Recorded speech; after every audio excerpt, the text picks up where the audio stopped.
Dito sa Papadudu Stories, ikaw ay hindi nag-iisa. Ang kaibigan ay palaging nandyan sa oras na kailangan mo ng kausap at kasama. At ang taong mahal mo naman ay palaging nandyan para iparamdam kung gaano ka ka-espesyal sa buhay niya. Pero sino nga ba dapat sa kanila ang maging mas matimbang sa puso natin? Dear Kaistorya, minsan sa buhay natin mas okay nang tayo ang masaktan kesa sa taong mahalaga para sa atin. Yung mas pinahahalagahan natin ang nararamdaman ng matalik nating kaibigan kaysa sa sarili nating nararamdaman. Alam ko na marami ang kagaya ko na mas pinipiling makitang masaya ang iba kaysa maging masaya ang sarili ko. Pero ano nga ba ang tama at dapat na gawin kapag nagmamahal tayo? Ang lumaban kapag alam natin na mahal din tayo ng taong mahal natin?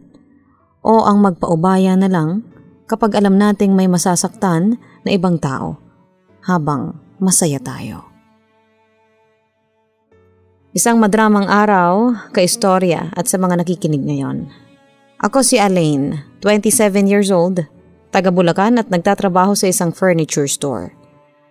College pa lang ay nakikinig na ako sa inyong YouTube channel at talaga namang naiiyak ako sa karamihan na kwento na inyong iniere. Kaya nga po napasulat na din ako, hindi para magpaiyak kung hindi para kahit paano ay makapag-iwan ng aral itong kwento ko tungkol sa pag-ibig at pagkakaibigan. Naaalala ko noong grade 3 sa elementary, nagsimula ang friendship namin ng best friend kong si Aisel. Unang araw ng klase namin sa school ay naiiyak ako dahil naiwan ko ang pencil case ko kung nasaan ang mga panulat ko noon. Katabi ko si Aisel at siya ang naging dahilan ng paghinto ko sa pag-iyak. Dahil binigyan niya ako ng 3 panulat na magkakaiba pa ang design. Mula nga noon, hindi na kami mapaghiwalay na dalawa sa school hanggang sa ituring na namin na best friend ang isa't isa. Mas tumibay ang friendship namin ni Aisel nang pumasok kami sa parehong high school at university sa college. Kaistorya, lahat na nga ng mga sekreto niya ay alam ko. Pati ng espesyal niyang pagtingin para kay Ray, na kalaunan ay naging boyfriend niya rin.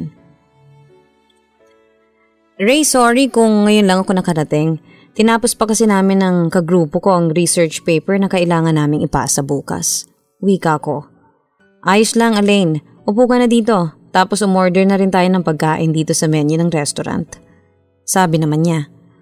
Mamaya na tayo umorder. Pag-usapan na lang muna natin yung tungkol sa gagawin mong surprise celebration para sa anniversary nyo ni Aisel. May lakad din kami ni Christian mamaya. Wika ko. Christian? Yung kaklase mo na matangkad at mayabang? Tanong ni Ray. Matangkad nga siya pero hindi naman yun mayabang, no? Natatawang sabi ko. Akala mo lang yon kasi nagbabait-baitan lang siya sa harap mo. Ang yabang kaya ng lalaki na yon, tapos feeling niya pa, ang gwapo niya. At akala yata niya, lahat ng babae sa university may gusto sa kanya. Napapailing na komento ni Ray. Ganun lang talaga ang ugali niya kasi palangiti siyang tao. At saka, hindi ko naman boyfriend yon. Nagpaalam siya na manliligaw, dati. Pero sinabihan ko siya na wala pa akong oras sa pakikipagrelasyon. Ang sabi ko rin sa kanya, ituon na lang niya sa ibang atensyon niya. Wika ko naman. Mabuti naman, kasi hindi talaga siya bagay sa'yo. Masyado kang maganda at mabait para sa kanya, Alaine. Sabi pa ni Ray. At sino naman ang bagay para sa akin? Tanong ko. Yung hindi masyadong gwapo pero hindi babaero. Yung mabait tsaka matalino. Yung hindi kaputian kasi maputi ka na. Yung kulot ang buhok kasi straight naman ang buhok mo. Basta yung lalaki na hindi ka lolokohin at sasaktan kapag naging kayo na. Parang ako, hindi kita sasaktan kapag naging tayong dalawa. Wika niya na ikinagulat ko. Ha? Anong sabi mo? Tanong ko. Alaine,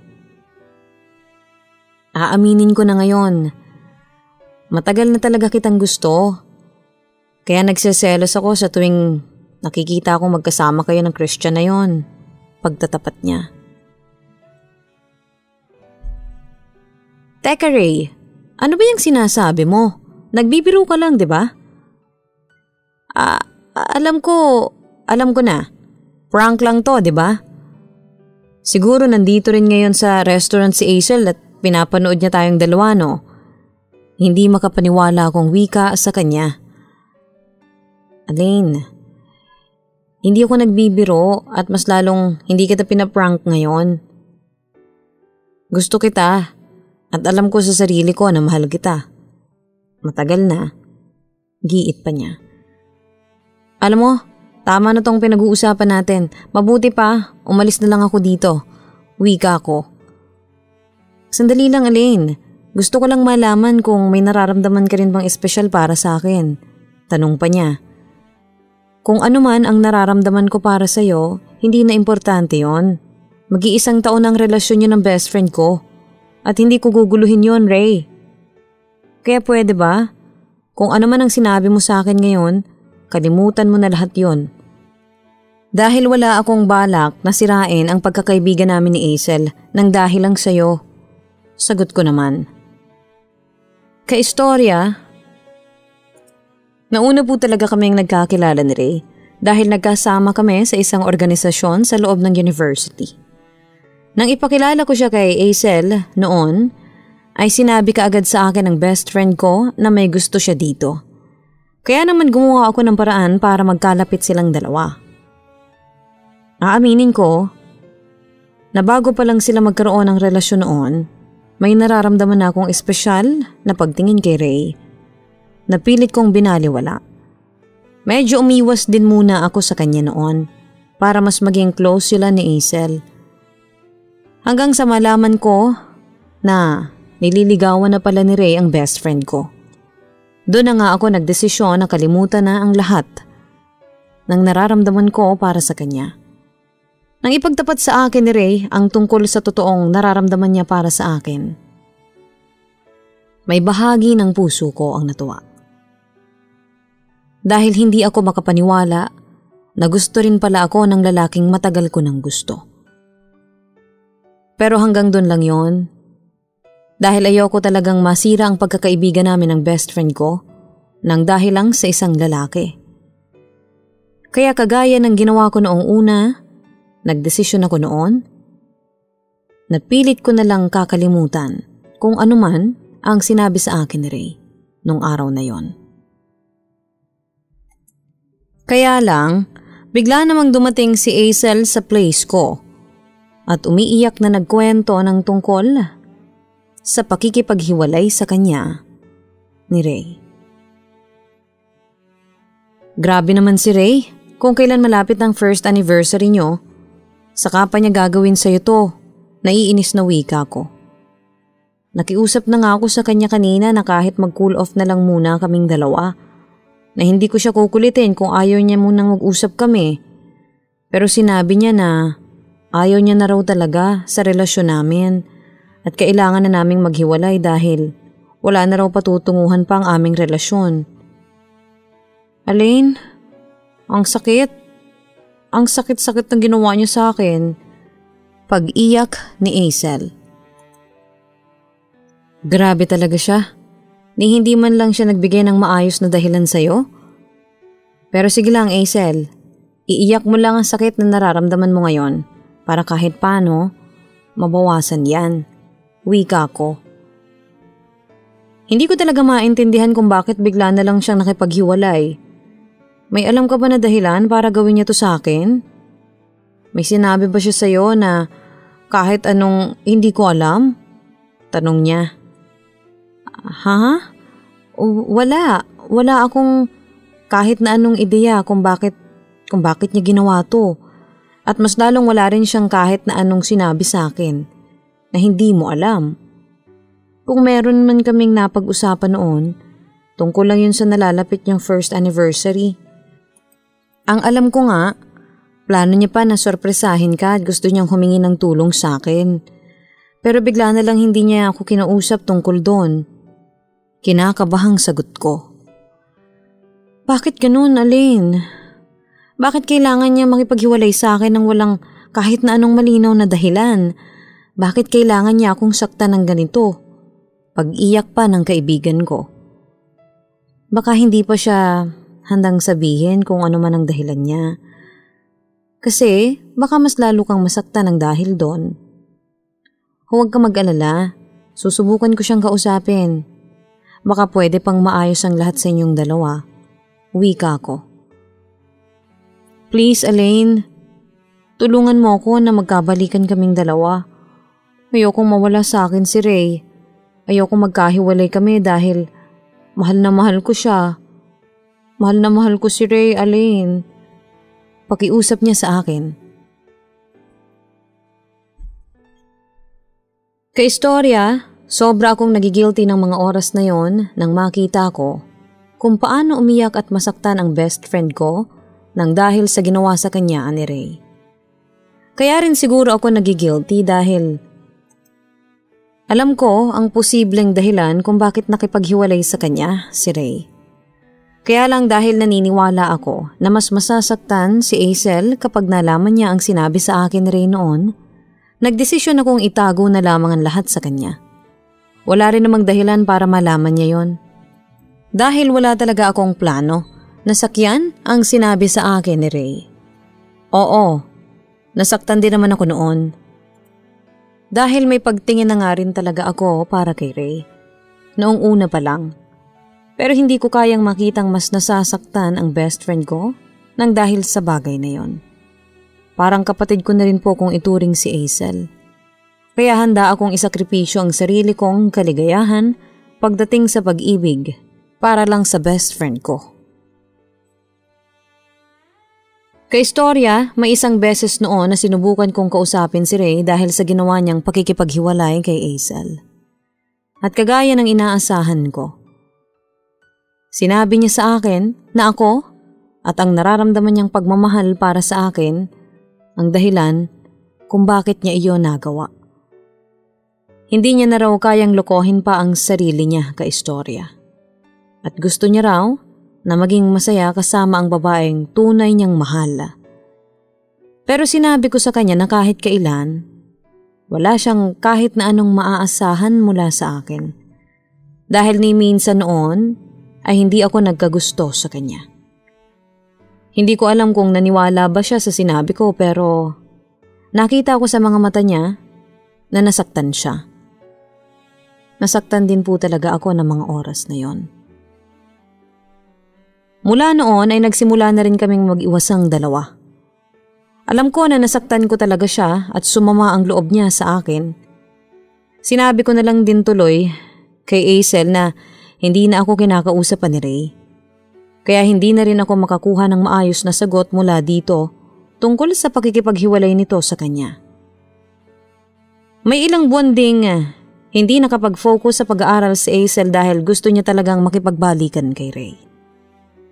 Pero tinulungan ko siya na makabangon ulit hanggang sa bumalik na ang dati niyang sigla. Mahirap sa umpisa, kaistorya, pero natutunan na rin niyang ipagpatuloy ang buhay na hindi kasama si Ray sa mga plano niya para sa future. Nang matapos kami sa pag-aaral at magkaroon ng kanya-kanyang trabaho, akala ko magiging tapos na rin ang kwento namin ni Ray. Pero may karugtong pa pala iyon na lalong gugulo sa buhay naming tatlo. Kaistorya, dumating si Ray noon sa furniture shop kung saan ako nagtatrabaho. Pareho pa kaming nagkagulatan nang makilala namin ang isa't isa. Nax, asensado ka na talaga. Magkakaroon ka na ng sariling restaurant. At dahil mukhang marami kang kukuning dining table dito sa store namin, bibigyan kita ng malaking discount. Wika ko nang malaman kong para sa bubuksan niyang restaurant, ang plano niyang i-order ng mga upuan at lamesa. Uy, wow, salamat. Ang gandang panimula naman ng discount na yan para sa negosyo namin ng kapatid ko. Wika niya. Wala yon. para at least kahit paano may malaking part ako na naitulong sa pagsisimula ng restaurant nyo. Sabi ko naman. Alam mo, sa totoo lang, Elaine, hanggang ngayon kinakabahan pa rin ako sa restaurant na bubuksan namin ni Kuya. Baka kasi hindi pa ako handa sa ganong kalaking responsibilidad. Kaya nga nakipagsosyo muna ako sa kapatid ko kasi parang hindi ko pa kayang magkaroon ng solong negosyo. Kwento ni Ray. Ayos lang yan. Ang mahalaga naman doon, may nasisimulan ka na kahit paano. Wika ko.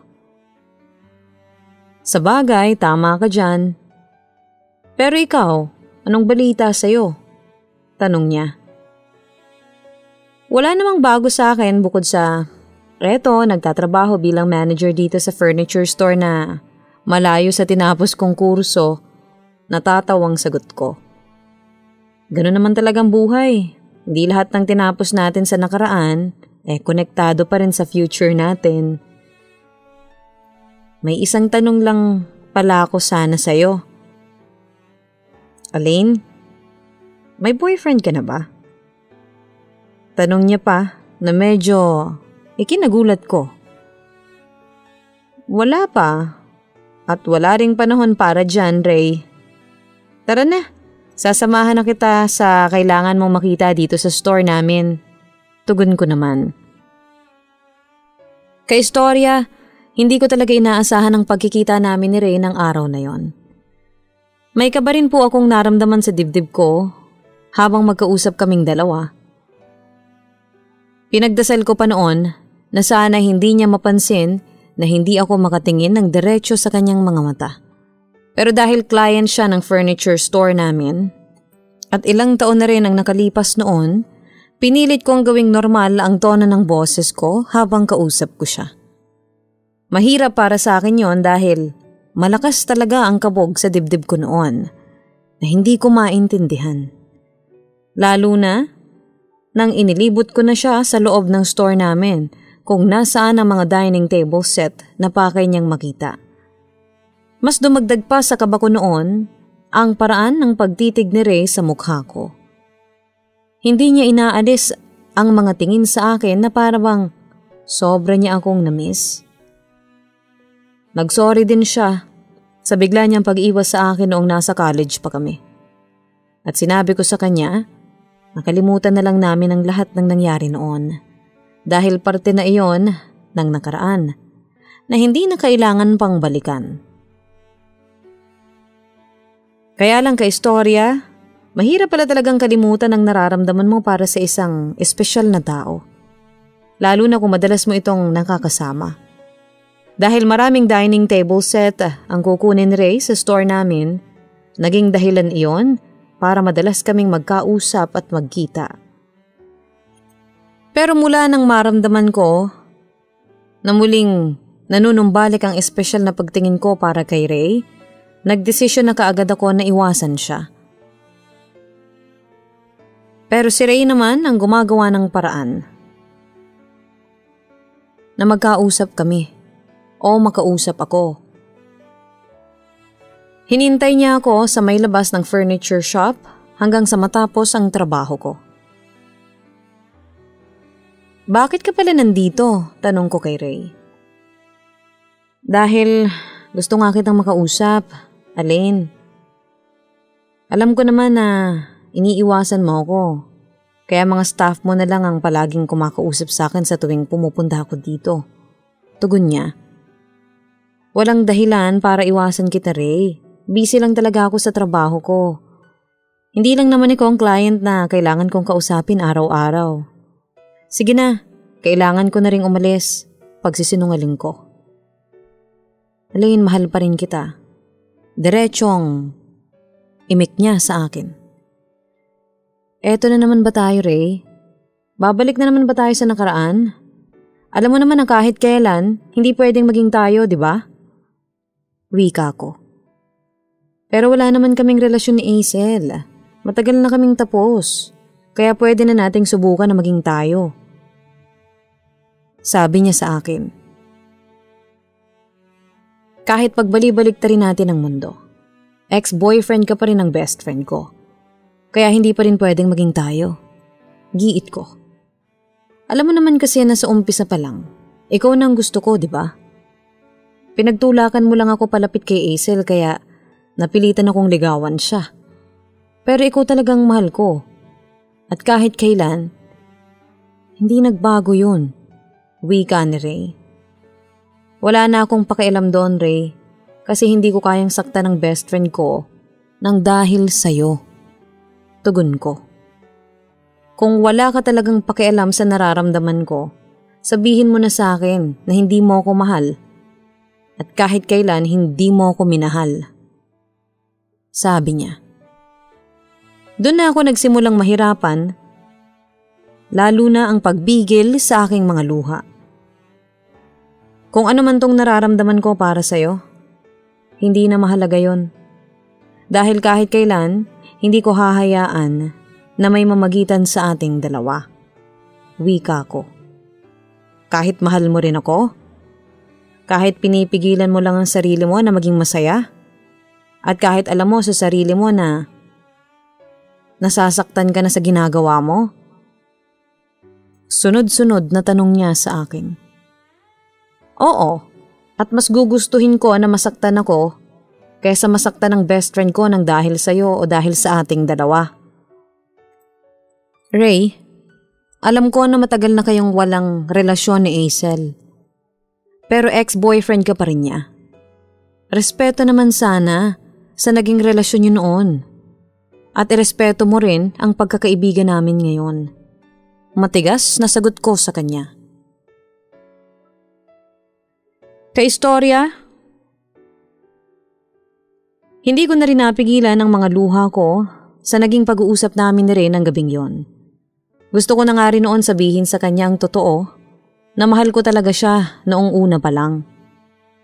Pinigilan ko lang ang sarili ko dahil alam ko na ang posible na mangyari kapag umamin ako sa kanya.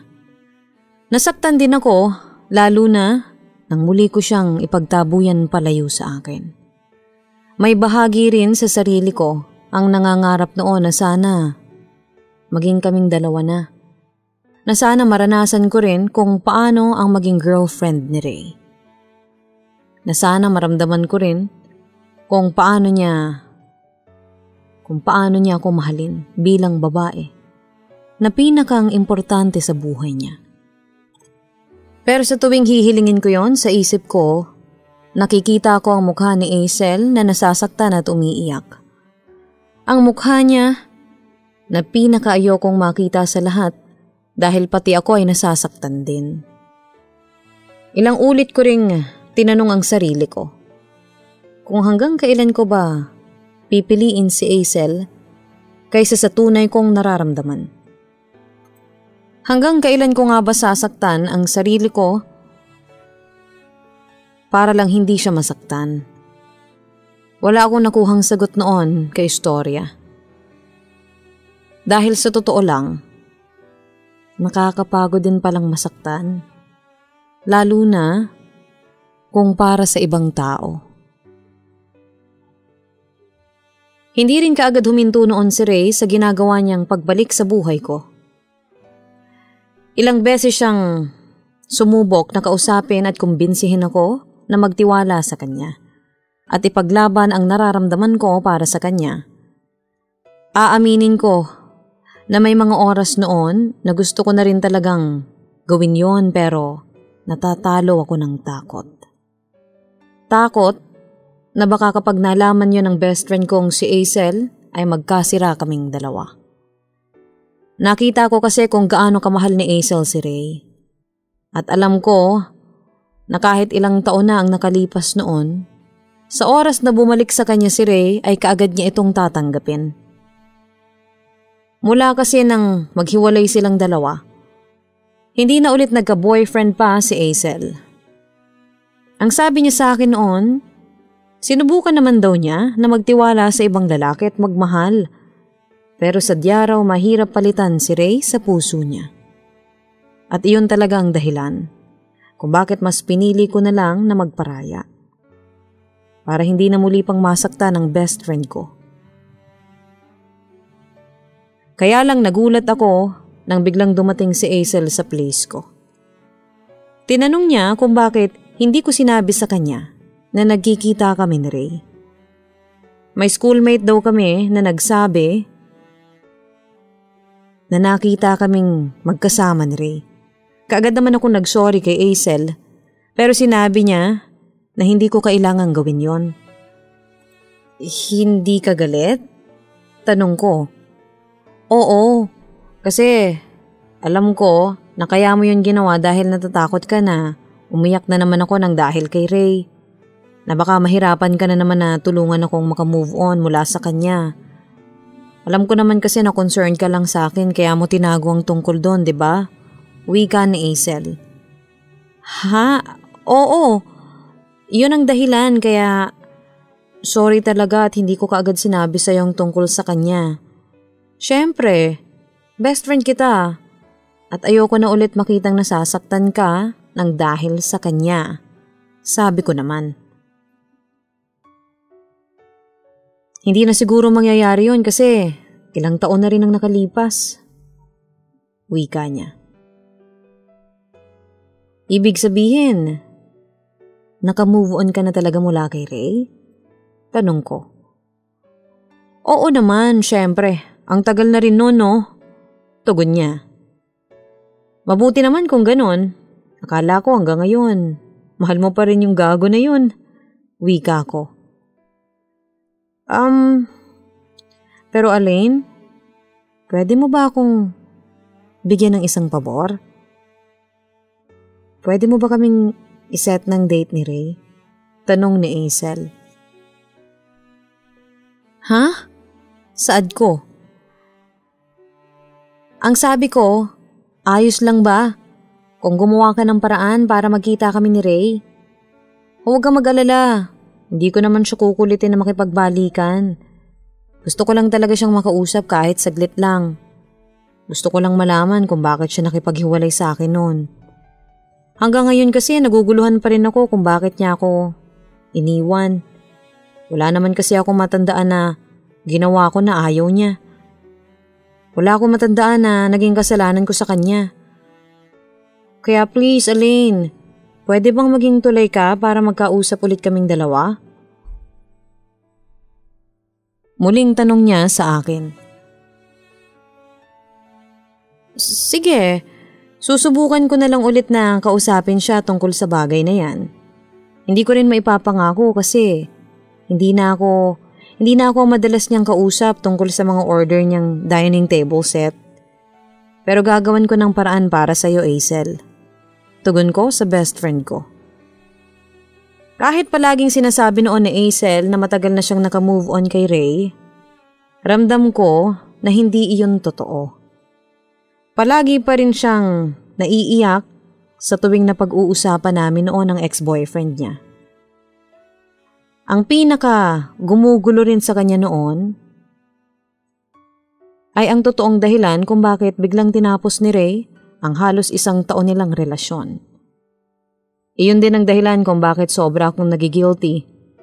Dahil mula pa lang sa umpisa ay alam ko na ang sagot sa tanong na ilang taon nang gumugulo sa kanya.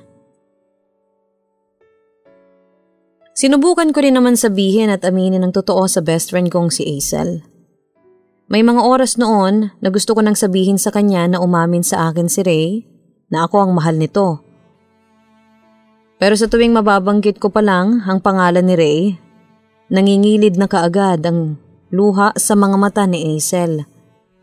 At ramdam ko na nagpipigil na siyang umiyak kahit na may ngiti pa sa mga labi niya. Kaya hindi ko na naitutuloy pang sabihin sa kanya ang totoo. Lalo na ang tungkol sa nararamdaman ko para kay Ray. Hanggang sa siya na mismo ang nakarinig noon mula sa amin ni Ray.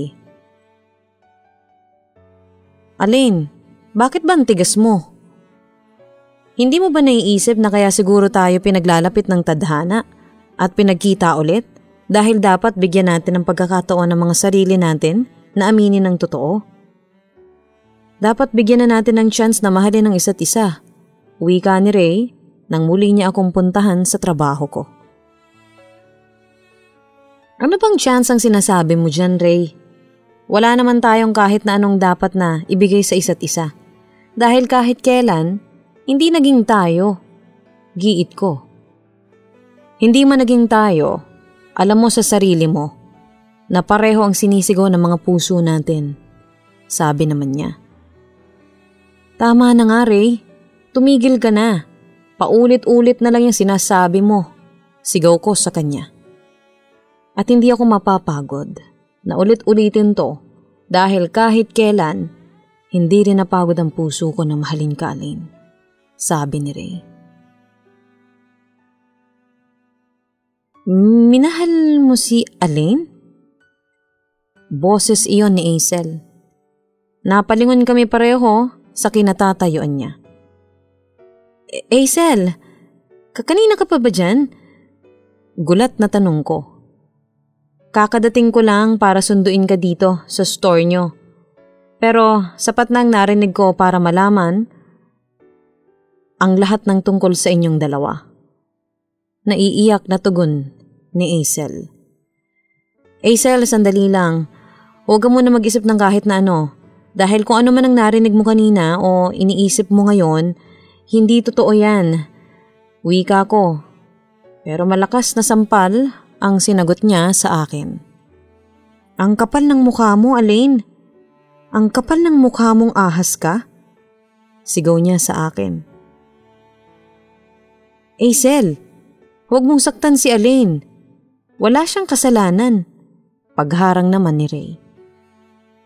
At sino namang may kasalanan dito? Ako? Dahil lang tanga ko at hindi ko napansin na nagmamahala na pala kayong dalawa. Mga traidor kayo, panunumbat ni Hazel. Hazel, sandali lang. Makinig ka kasi muna sa akin. Pakiusap ko.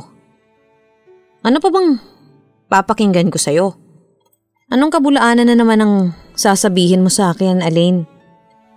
Ilang beses kitang tinanong kung alam mo ba ang dahilan kung bakit nakipag-break sa akin si Ray. Ilang ulit akong umiyak sa'yo at sinabi ko na naguguluhan ako kung bakit bigla na lang siyang hiniwalayan ako. Yun pala, ikaw lang ang dahilan niya? Ang galing mo rin, ano? Ang galing mo ring umarte na parang ikaw pa ang kinawawa at biktima ngayon. Huwag kang mag-alala. Iyong-iyo na yan si Ray. Magsama kayo mga traidor kayo. Sigaw pa ni Hazel bago umalis ng store. Hazel, please. Sandali lang. Paghabol ko, pero pinigilan ako ni Ray. Bitawan mo nga ako, Ray. Alam mo, kasalanan mo to. Nang dahil sa'yo, nagkakagulo kaming dalawa ng best friend ko. Pagpupumiglas ko sa kanya. Kung kasalanan talaga ang mahalin ka, okay. Aakuin ko na lang na makasalanan talaga ako. Pero Alain, maawa ka naman na sa sarili mo.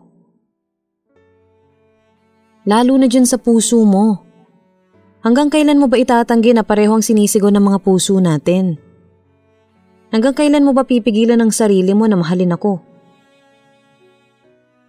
Alam ko naman, Alain, mula nung una pa lang na mahal mo rin ako. Pinigilan mo lang ang nararamdaman mo dahil ayaw mong masaktan ang best friend mo. Pero wag naman sanang palaging ganun. Bigyan mo naman sana ng pagkakataon ng sarili mo na maging masaya. Kahit minsan lang. Pakiusap ni Ray. Sige. Aaminin ko na. Tama ka. Mahal talaga kita, Ray. Mahal kita. Matagal na. At matagal na rin akong hirap na pigilan tong pagmamahal na nararamdaman ko para sa'yo. Pero hindi iyon ang magiging dahilan para hayaan ko na masira ang friendship namin ni Hazel. Dahil kahit kailan, hindi kita pipiliin o ang pagmamahal na nararamdaman ko para sa'yo. Kaya please lang, Ray, tigilan mo na ako. Tigilan mo ng panggugulo sa amin ng best friend ko. Tugon ko sa kanya. Kaistorya, Minsan iniisip ko noon na paano kaya kung hindi nagkagusto si Hazel kay Ray?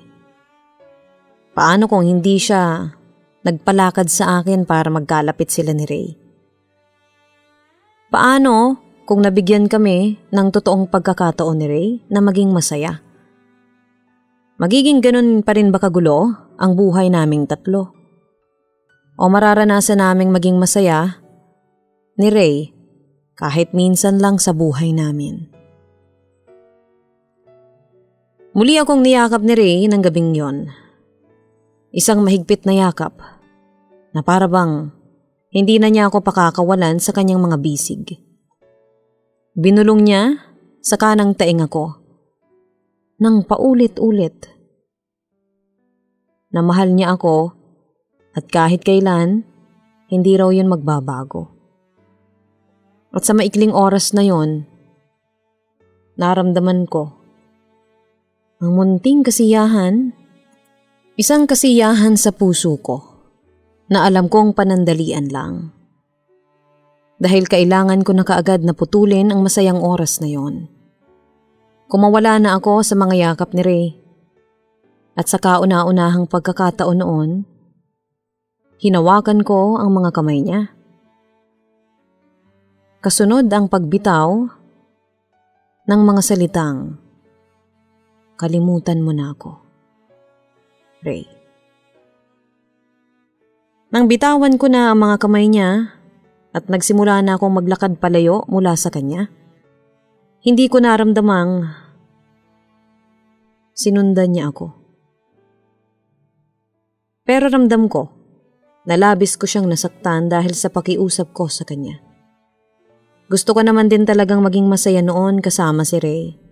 Pero hindi ko alam kung kakayanin kong tagalan ang kasiyahan na yon habang may ibang taong nasasaktan ng dahil sa aming dalawa. Kinabukasan ay pinuntahan ko si Hazel at sinubukan ko siyang kausapin. Pero kagaya ng inaasahan ko kay istorya, hindi niya ako hinarap at pinasabi niya sa kapatid niya na kasama niya sa bahay noon na ayaw na niya akong makita. Nang umuwi ako sa place ko, si Ray naman ang naabutan ko doon. Na nakuha raw ang address ko sa isang kaibigan ko. Kagaya ng dati, pinagtabuyan ko lang siya paalis sa place at sa buhay ko. Paulit-ulit kong sinabi sa kanya na kahit kailan, hindi ko bibigyan ng chance ang kwento naming dalawa. At wala siyang aasahan sa akin, kaya mabuti pang tigilan na niya ang paglapit o pakikipag-usap sa akin. Doble ang sakit na nararamdaman ko noon. Pero hindi ko alam na mas magiging triple pa ang sakit na iyon. 2 araw ang nakalipas mula nang puntahan ako ni Ray sa place ko. Isang malapit na kaibigan ang tumawag sa akin noon at sinabing, wala na si Ray. Nakita raw siya ng kapatid niya na wala ng buhay sa mismong kama nito. Akala pa raw ng kuya ni Ray ay natutulog lang siya. Yun pala, wala na siyang buhay. Habang nakayakap sa katabi niyang unan. Acute pancreatitis ang sinabing dahilan ng pagkamatay niya. Namatay siya nang walang iniindang kahit na anong sakit sa katawan habang natutulog. Pero sigurado ako na namaya pa siyang malungkot dahil sa naging huling pag-uusap naming dalawa. Halos madurog ang puso ko sa sakit na nararamdaman ko noon. Hindi ako makapaniwala na wala na si Ray sa mundong ito. At kahit kailan ay hindi ko na siya makakasama pa. Muli tuloy akong napatanong sa sarili ko noon. Paano kung kahit isang beses lang ay sinubukan kong ipaglaban ang nararamdaman kong pagmamahal para sa kanya? Magiging masaya kaya kami? At ano kaya ang magiging katapusan ng kwento naming dalawa? Mga tanong yon na kahit kailan, alam kong wala ng sino man ang makakasagot pa. May 2 taon na rin ang nakalipas mula nang mangyari ang lahat ng ito kaistorya. Nagkaayos na rin kami ni Hazel pero hindi na muli pang naibalik ang dati naming closeness. Pero naniniwala ako na darating ang panahon, mapapatawad niya rin ako sa naging kasalanan ko sa kanya. At muli kaming magiging mag-best friend na 2. Dito ko na rin po tinatapos ang sulat ko na kahit naging malungkot ang katapusan, sana nakapag-iwan pa rin ako ng aral sa mga nakikinig ngayon. More power and God bless sa inyong channel. Lubos na gumagalang. Alain.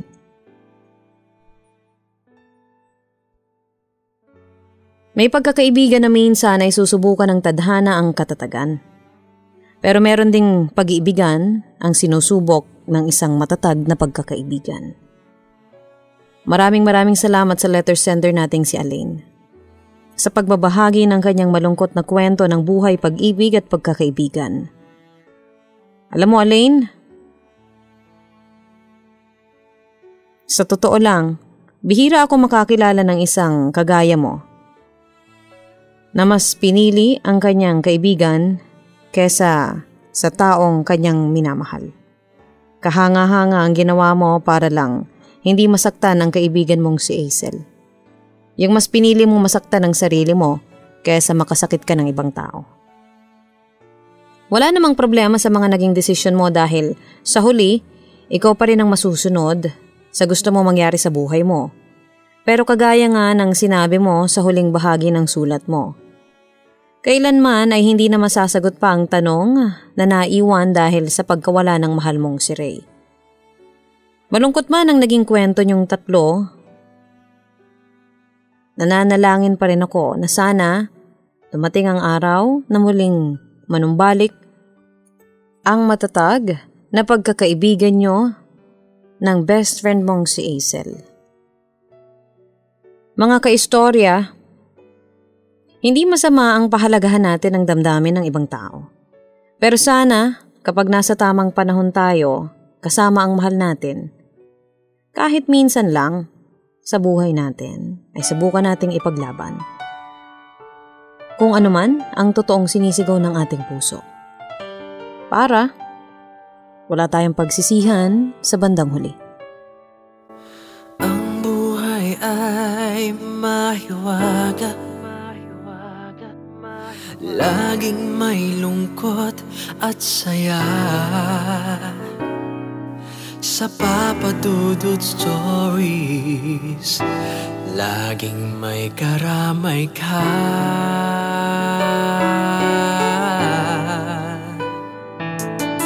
Mga problemang kay bigat,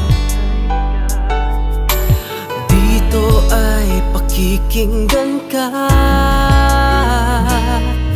Sa Papa Dudut Stories, kami ay iyong kasama.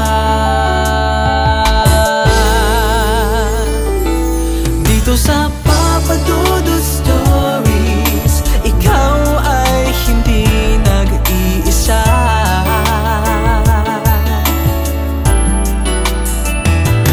Dito sa Papa Dudut Stories, may nagmamahal sa'yo. Papa Dudut Stories, Papa Dudut Stories,